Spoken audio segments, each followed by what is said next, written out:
Oh, it's that little tree.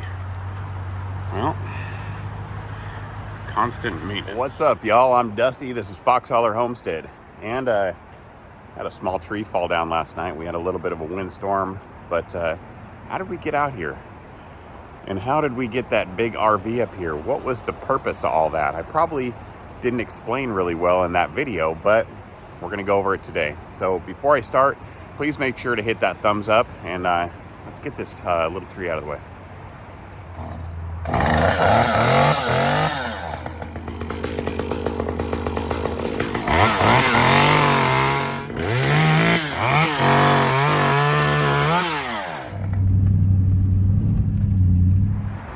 So we'll start off at the very beginning. Seems like a good place to start. In May of 2020, so last year, my wife and I made a purchase of this property. Now, we had been looking around for quite some time for a house, but with a piece of property and something that we could raise the boys on and teach them about, different things as far as hard work, which I gotta say, their generation now is really lacking. But it's a different kind of lifestyle, and we wanted to do that because of the economy, because of, how things are running in our country right now and have been. It was darn near impossible to find a house with a piece of property. It seems like everybody's buying everything up, and the minimum they're asking is $100,000 over. So we started searching for property, and the reason why is because, thinking outside the box. This is something that we want to accomplish for our family, especially for a long term, something we can leave a legacy for our boys and our kids, our girls, and so we ended up searching and searching and searching. We found this piece of property, and almost immediately fell in love with it. Take a look at this.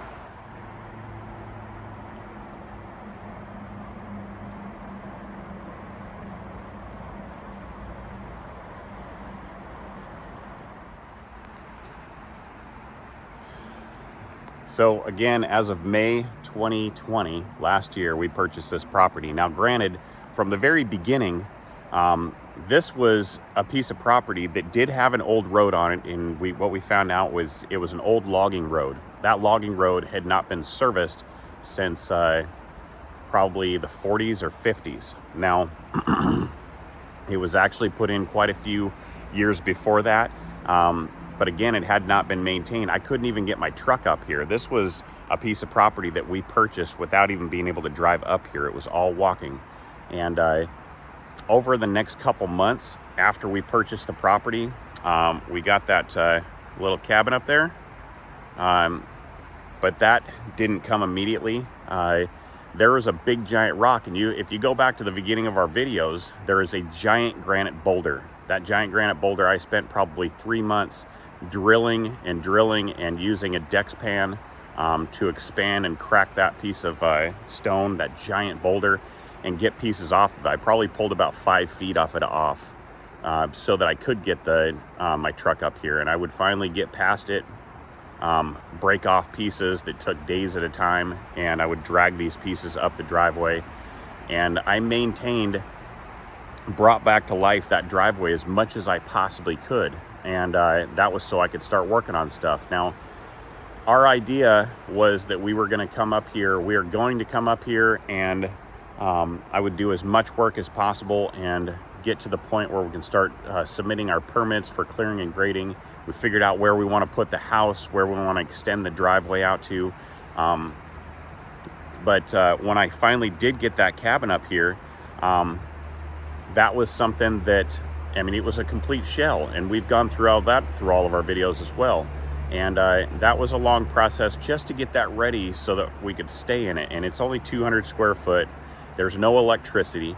It's got a wood burning stove that keeps us warm at night. And because we're in the foothills of the Cascade Mountains, and it gets chilly up here. We're pretty deep, but we finally got that done and started continuing to work on the driveway. And that was quite the process, but I widened the driveway just enough to where we could potentially get an RV up here. Now, we did go shopping for RVs, and the intent was not to get something just crazy, but to stick probably around 32 feet. Because our driveway, and because I didn't have a whole bunch of equipment to do what I would really like to the driveway. But of course, we go to the RV dealership, and I saw it off the corner of my eye, the Raptor toy hauler, but that thing was 44 feet long, just enormous. And I really doubted that we could ever get it up there. But honestly, when it comes down to it, pine needles. Happy wife, happy life. And I wanted to be able to provide the best temporary living conditions for my family that I could possibly do, which is why we got that RV. Now, granted, it is 44 feet, and man, it was honestly, it was such an intimidating day to get that thing up here. And I doubted myself, and I really, really doubted whether we were going to be able to get it up here or not. But as you guys could probably see, that main video, and if you haven't seen it, trying to get that, or the RV delivery, that was about 4.5-5 hours of the most stressful situation that I have ever been through. But we did it. We accomplished it. Now, the purpose of getting that thing up here, obviously it was a temporary situation, something that we could move out to the property for, because honestly, with rents raising and being in the city and crime rates and all of these things all these things that added up, I didn't want my family out in the city anymore. I want to be out here. We want to be out here. It's a safer place. It's a healthier place. It's a peaceful place. And that's what best way to do something, to build a house or to accomplish something, is to put yourself right in that situation. Now, I've not done this before. I've never homesteaded before. And I do come from a family that is all about that. I was raised, my grandparents have 130 acres up by Mount Rainier, and all my cousins and family up there, and we spent nonstop. It was every weekend, and I was born up in the mountains up there, so I was used to being up in the mountains. But again, I've never homesteaded. This is something totally new, but I wanted to be able to do this for my family. So I would go above and beyond to make sure that that happened.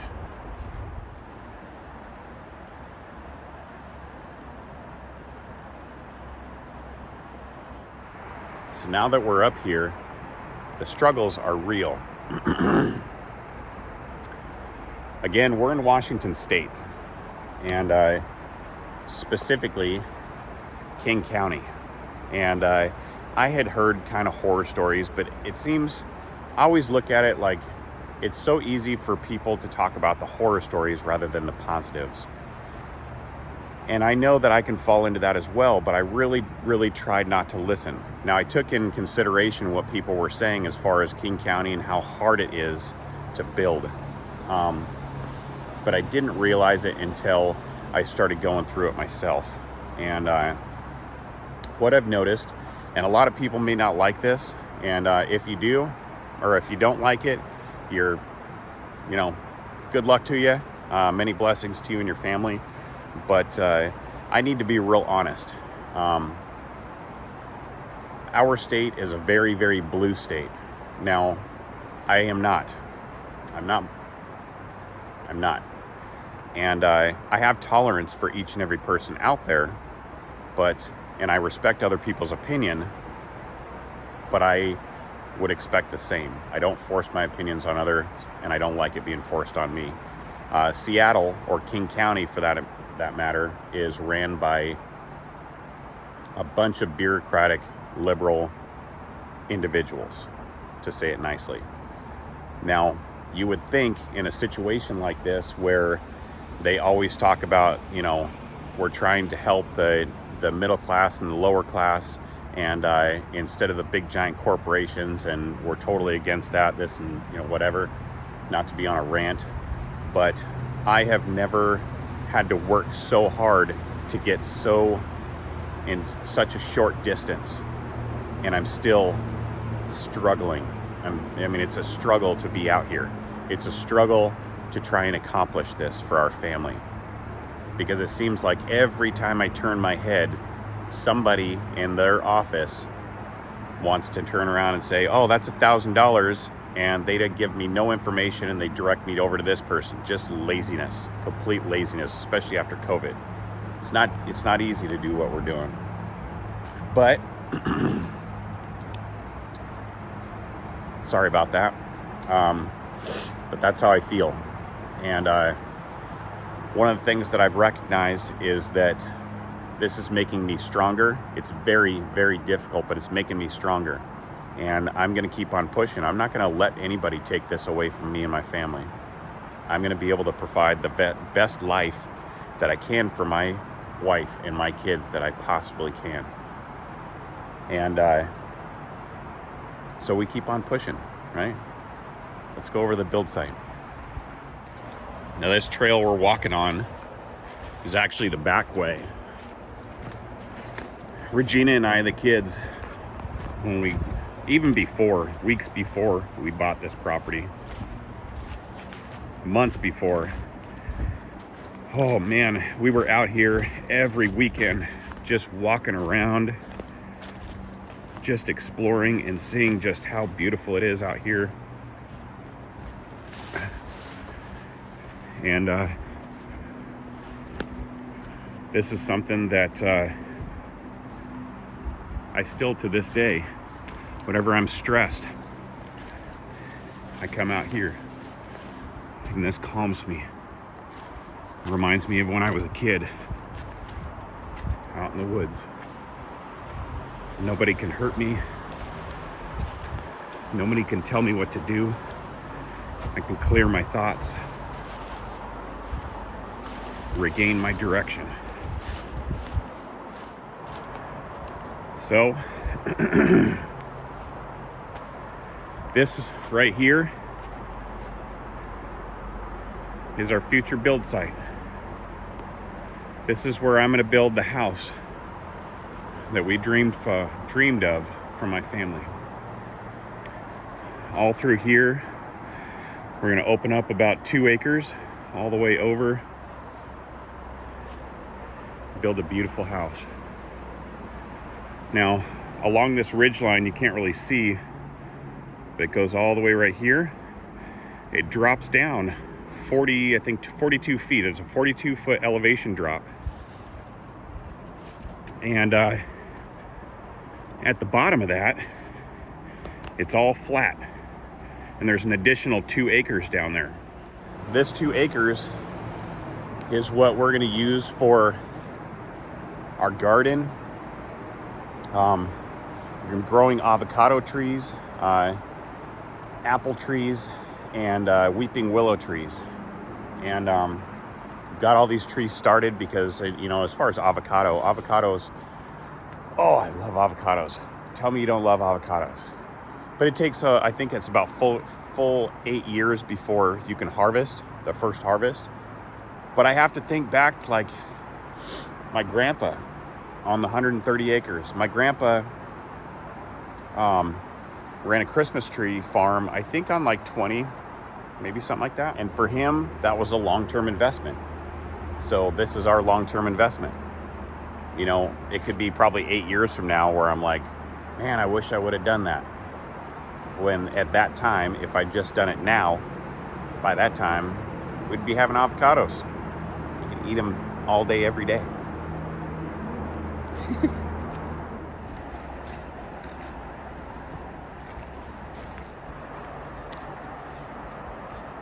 So that's the whole point.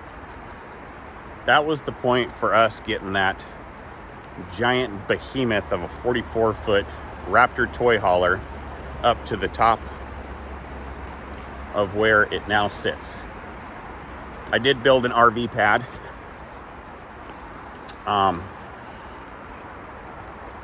And we do have electricity. That's another thing, man. The electricity, just getting a power pole. So I go to the county and we want to have electricity put up there. So I look into a power pole and all that. They say, oh, it's $4,000 for us to come out and put a pole in the ground. And that's for the cost of the pole and for them to install it. That's not including a power hookup. $4,000. That's just insane to me. Needless to say, a power pole was at one time a tree. So I found one that was similar diameter, a tree, and I felled my own tree because it was crossing. I looked up Washington State administrative codes and all of their rules and found out how high the pole needed to be, how deep it needed to be, and I did it myself for free. And when they came out to inspect it, I just think that this is weird. It's ironic. The inspector and the city PSE worker came out and they were so taken back by the fact that I did that and thought that that was just the coolest thing. And it kind of blew me away. Because why would not anybody else do that? If you have the means, why not do it? But that saved us $4,000. But I mean, there's so much more to talk about, but I wanted to clarify because when it comes down to that video of the RV delivery, that video blew up, and we have almost 10,000 subscribers now, and most of which, I would say 90% of those subscribers came from that video. Now, I don't know what y'all were expecting, that I was going to be some kind of RV delivery guy, or it was going to be super crazy like that. But I wanted to clarify because a lot of the questions in that video all had to do with what was I thinking? What were you thinking to drag a big old giant RV like that up there for? That's why. Because we needed something that was going to be semi-permanent, something that was comfortable for my family, not some hokey little tiny RV. I mean, granted, we have 4 boys, my wife and I, 3 dogs, a parrot, a snake, and a cat. And still, a 44-foot RV is still small. But, I mean, we still have this, the cabin, the fox den, which is the first thing we had up here. Still love this. Still sleep in here. And again, it has no electricity. The only thing that heats it is a wood burning stove, old cast iron wood burning stove. And in my grandpa's porch swing, and I sit out here and I think. But it's all wet. It's been pouring down rain.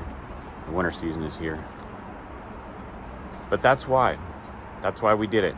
That's why I got that thing up here. And yes, I still have a ton to do with the driveway. As of right now, I can't get that. Even if I wanted to get that out of here, I can't. I would not be able to get it out of here. For one, I don't have a truck to tow it. All I have is a Tundra. And for 2, the driveway, even though I'm still working on it, I'm working with very minimal equipment or anything, which would be, man, that would be honestly a godsend to have a piece of equipment like a little mini excavator or a little front end loader with a hoe in the back or something. But that was the idea originally, was that we'd be able to save enough money while we were up here and I could get a piece of equipment. But man, this county is just crazy. I mean, like I said before, I'm $12,000 into a permit just to be able to harvest my own trees and clear my build site, and I still don't have the permit. They said 6 to 8 months, and this month became 1 full year.